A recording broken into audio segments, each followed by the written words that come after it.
think when people understand that it affects disabled people so much, they may just think twice before they leave the bike in the way. It's almost got to a point now where I don't even have the energy to be angry. It's just like becomes so normal for me that it's just like, okay, great, this is this again. You've probably seen dockless electric bikes like these across the UK, with reports suggesting there are 30,000 Lime bikes in London alone. For some, they are a source of convenient transport. For others, they make it difficult to simply get around, with one council threatening to ban Lime bikes, the company thought to be the UK's biggest e-bike provider. And it's not just wheelchair users like Eliza that this is a problem for.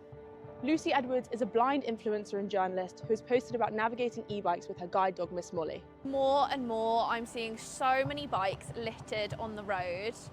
And when I say see, Miss Molly's seeing it, and we're just not being able to get by. If I don't have someone with me, I don't know how to get past that. So then I think I am scared. I don't know where I am, obviously.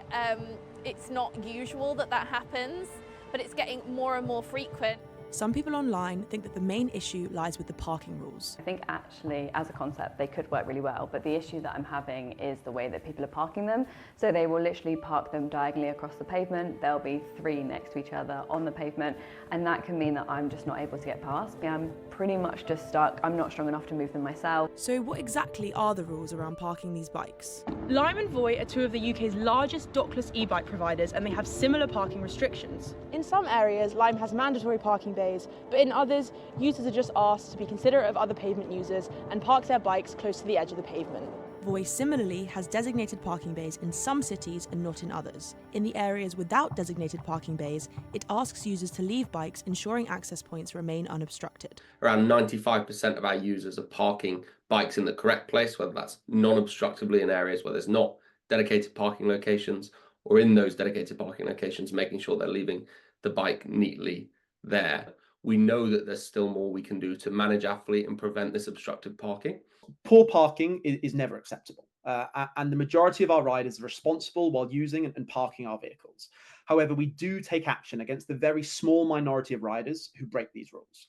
This includes issuing fines or even outright bans. And what are the punishments if users break these rules? Lime bike rules state that the first time a user parks incorrectly, they will receive a warning.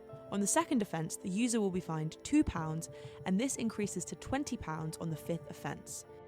After that, they will be banned. What do you make of these rules? Do you think they're too lenient? I think it would be good for there to just be more enforcement, or at least, like I said, more awareness of what the issue is. Please put more strict restrictions on people that use your bikes. In September, Brent Council threatened to ban Lime bikes in their borough. After some negotiations, Lime and London's Brent Council have come to an agreement. Lime has agreed to temporarily reduce bikes in the area, introduce 200 new parking bays, remove poorly parked bikes within 2 hours of them being reported, and increase the number of patrollers, among some other measures. I think when people understand that it affects disabled people so much, they may just think twice before they leave the bike in the way. I always say that the world around me needs to be fixed, because I, as a disabled person, shouldn't be having to be dealing with this at all.